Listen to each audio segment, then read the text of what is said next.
You have to know your audience. Guys, you got to know your audience. I may coach a guy that's worth $1 billion, and then I may coach a young 22-year-old who's struggling with addiction. So I better really watch my tone between the $20 billion guy and the kid who's struggling with addiction. If I'm speaking to a group of prisoners that I know they're going to get out within a year, I'm teaching maybe on hope. If I'm teaching to a group of prisoners that are in there 10 years to life, I'm teaching at a different tone. I'm teaching on prosper where you're planted. That even though you're in the midst of this, sometimes you got to get left before you get right. Use this left experience as a library and sanctuary. To somebody that I know is getting out in 12 months, I'm teaching them about hope and preparing them to get out.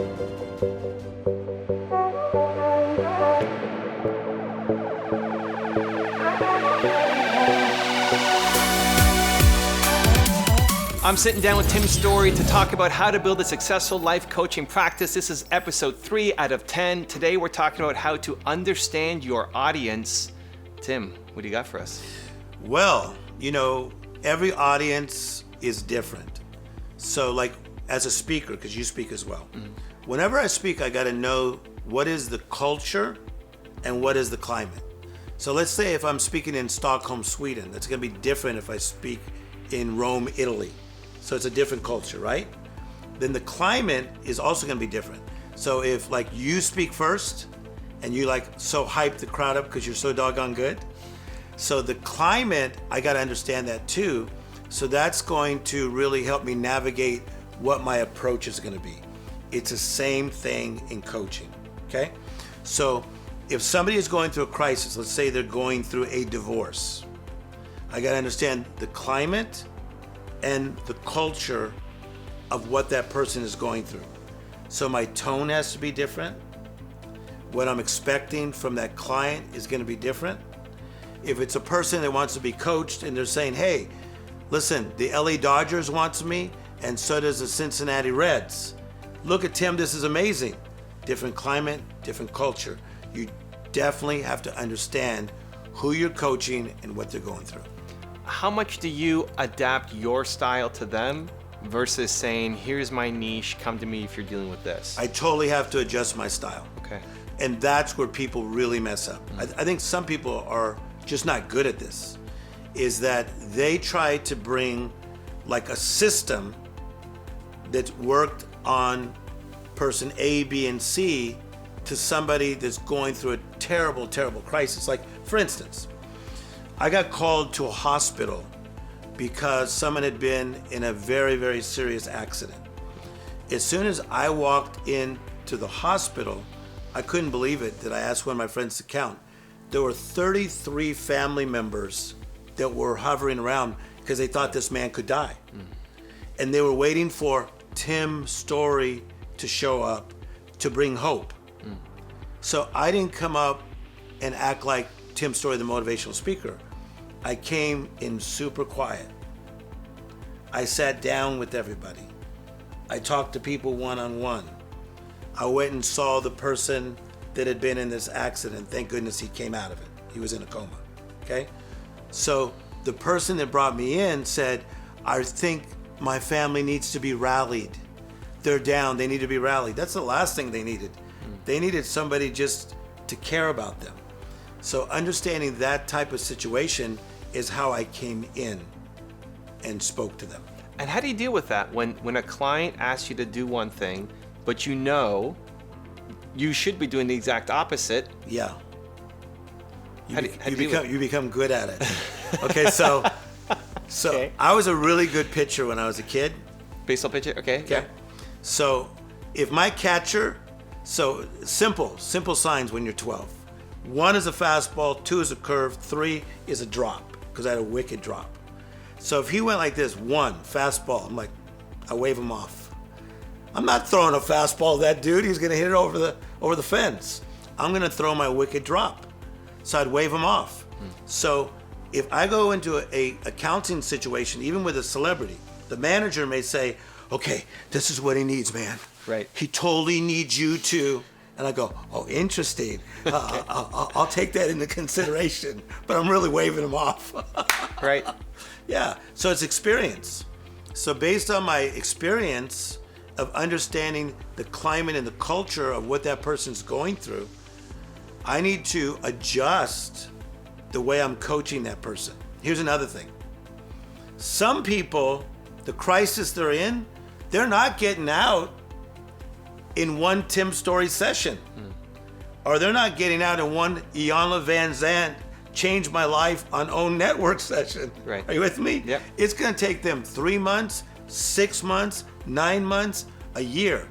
I think that's why people keep coming back to me. Because I'll tell people the truth. I'll say, you know what? Man, dude, you've been at this for a long time. It's going to probably take you about 12 months. They're like, no, I don't want to hear that. I go, it's the truth. So it's a step-by-step process. So I get into the realities with people and understand what they got themselves into. So if they made bad choices to get in that dilemma, it's going to take better choices to get them out. What are some of the signs that you're paying attention to? I'm sure even as you just walk in the room, you're already scanning the room, you're looking at the people or looking at your clients, seeing their body language. Like, what are some of the signs that you're paying attention to that you're saying, okay, I need to go in? Okay, so let's get in specific. So understand your audience, okay? Someone is 55 years of age, worked for the same company since he was 22. They fire him, okay? So how do you think he feels? Devastated. So what tone should I come at? You tell me. What tone should I have towards this guy? Empathetic, understanding, low key. I'm bringing it down. Right. Okay, so how does that feel? Like, man, I can't believe they did that. So what are your thoughts right now? I want to get even. I want to get on Yelp. I want to tell people. Right. I know secrets about the boss. Maybe that's not what we should do. You get my point? Right. Okay, so if somebody loses their job in their 50s, that's one thing. Okay? If somebody is about to get married in a week and now they're having second thoughts, similar tone. Okay, why are you having second thoughts? Because he's a raging fool. How do you know that? Because of boom, boom, boom, boom. Yeah. Okay. All right, maybe we should reconsider this, even though you've already invited 800 people. Yeah, so it depends on the situation. I love the voice already, dude. You go into like this. Oh, I go there. Oh, it's great. That's a great voice. Yeah, these other guys that's mess it all hypnotic. up. Yeah, see? These other guys mess it all up by coming in with like this big life coach tone when a person's in crisis. Right. But you gotta remember, I also deal with people that are like living like way up here. So it's like, oh my gosh, you're never gonna believe it. I'm up for Academy Award. So I don't know if I should invite my ex-wife, or I don't know if I should invite my mother-in-law. I'd have to fly her in from Sweden. So that's a whole different tone. Like, hey, yeah, maybe. Hey, that's interesting. Let's look at that. Whole different tone. So you want to match them. Yeah. You got to match where the person's at. You got to match where they're at. How much pre-research are you doing on people versus just going in and sensing the vibe when you walk in? Okay, so important. Because here's the deal now, is that it used to be that a lot of coaching was one-on-one. So it's me and you at a restaurant. It's me and you at Starbucks. It's me and you on the golf course. Now it's me and you on Zoom. It's me and you on Skype. Right. It's me and you in WhatsApp. Right? So I can't always feel it out. So I'll take my time. Like the other day I had a client and I could see that he was a little uptight more than he usually is. And so I just started pushing certain buttons to see where his mood was. And then the guy started getting all emotional, and he's not the emotional type. He literally started crying. And I was glad that I pushed those buttons and went down to that quiet mode. Now I couldn't touch him, but I was touching him through my tone and through my words. And how important is touch for you in the coaching process? I think touch is important, not just physical touch, but it's more of an emotional touch. See, because like when I go into prisons, sometimes you can't touch anybody. There's a glass. So, but I'm still touching them through my tone. And so that's powerful stuff. Powerful. How do you take that message of a one-on-one to then translate it to 100 people who might be watching you in prison? Well, I think that in that case, again, it is tone. So let's say that if I'm speaking to a group of prisoners that I know they're going to get out within a year, I'm teaching maybe on hope. If I'm teaching to a group of prisoners that are in there 10 years to life, I'm teaching at a different tone. I'm teaching on prosper where you're planted. That even though you're in the midst of this, sometimes you got to get left before you get right. Use this left experience as a library and a sanctuary. To somebody that I know is getting out in 12 months, I'm teaching them about hope and preparing them to get out. So you have to know your audience. Guys, you got to know your audience.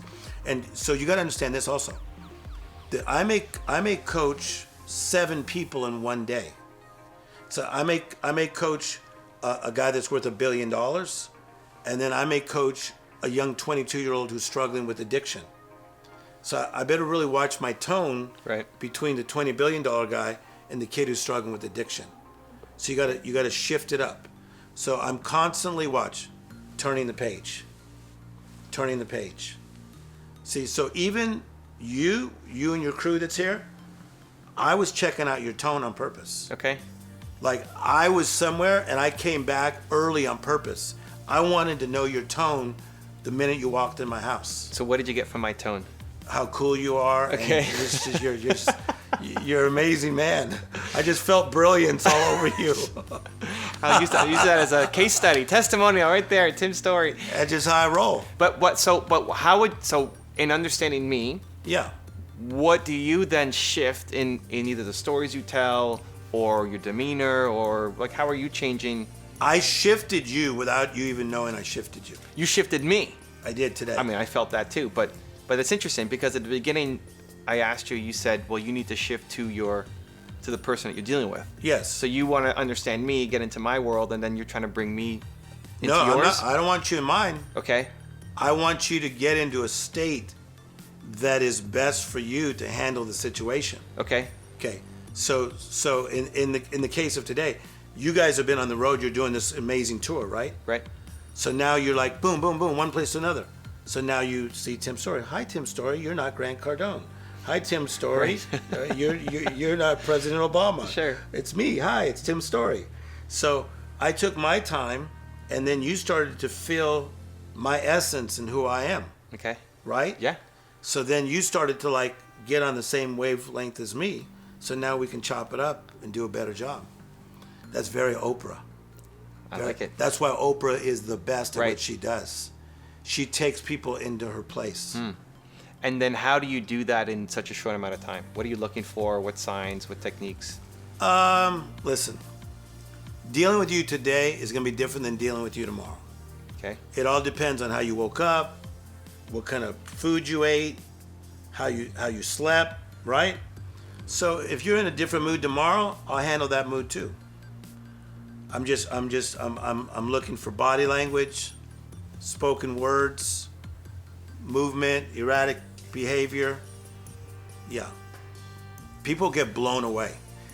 Most managers say, nobody has ever been able to talk to my client like this.